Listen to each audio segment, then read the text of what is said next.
Hi President Obama, my name is Anna Truberg and I'm the leader of the Swedish Pirate Party. I know that you know about us because your ambassador in Stockholm actually sent you a message about our success in the EU elections in 2009. You remember, right? Doesn't ring a bell at all? Okay, you know what? It was sent just around the time when he sent you another message telling you that our foreign minister is a medium-sized lapdog. You remember? Yes, that's the one. Okay. So, I am not a medium-sized lapdog. I am kind of a bitch. And I do suspect that that is why I have not been invited to the dinner to meet you, even though we are represented in the European Parliament. I think that the government are kind of suspecting that I am one of those people who do not shut up about touchy subjects, you know, around family dinners and stuff like that. And you know what? They're absolutely right. So, okay, fine, they don't want to talk about touchy subjects, they just want to, you know, hang around with you and be all cozy and not talk about anything sensitive.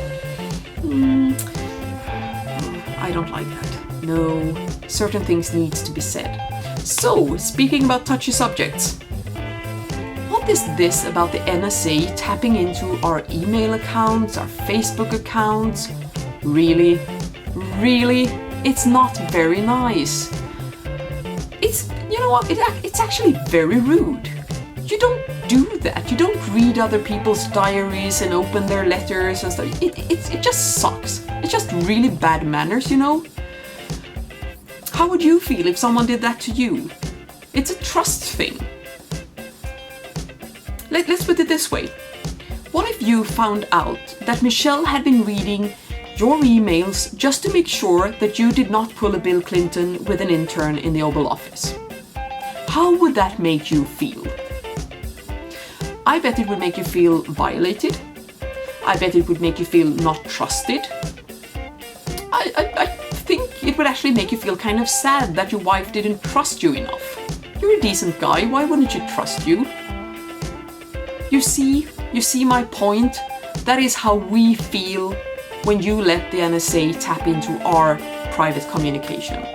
Just stop it. It's not nice. Stop it. Just be a nice guy for once, okay? And while we're at it, I want to discuss another thing.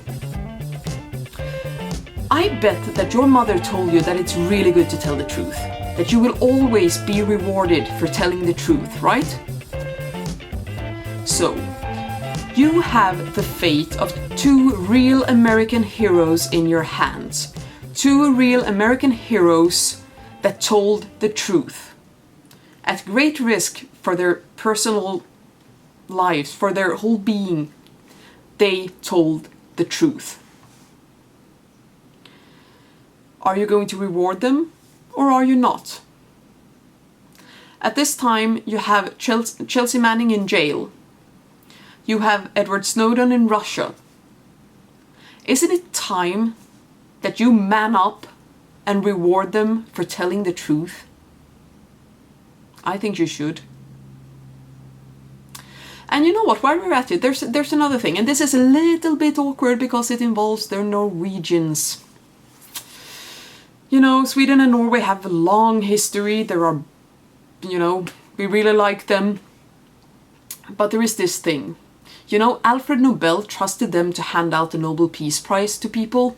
You know, people that did good stuff and, you know, worked for peace, for instance. It turns out, however, that even though the Norwegians are very nice, they kind of got it a little bit wrong and started handing out Nobel Peace Prize to people who like war.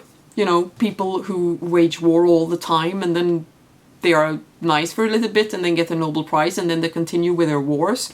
You know, I don't know, people like you. They gave you the Nobel Peace Prize.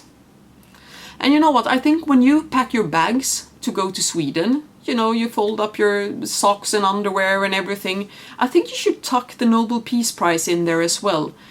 And then you can hand it back to us when you come to Sweden, because you did not deserve that prize.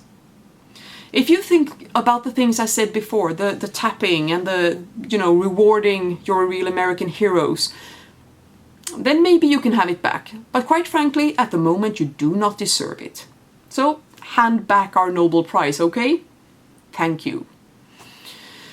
So, last but not least, since unfortunately the Swedish Prime Minister is not going to talk to you about anything very important, he is just going to, you know, hang out and be nice and all cozy and, yeah, suck up, basically. I think you should just ditch him. Why hang out with him? It doesn't give you anything. Do something fun while you're in Sweden anyway. You know what? Go to the ABBA Museum. It's great fun. You can dance, you can sing, you can do everything you want to do. Much more fun than hanging out with our Prime Minister who will just suck up all the time and say nothing important. So think of the above and try to have some fun while you're in Sweden, and who knows, maybe you will meet sometime, I don't know. Okay, bye!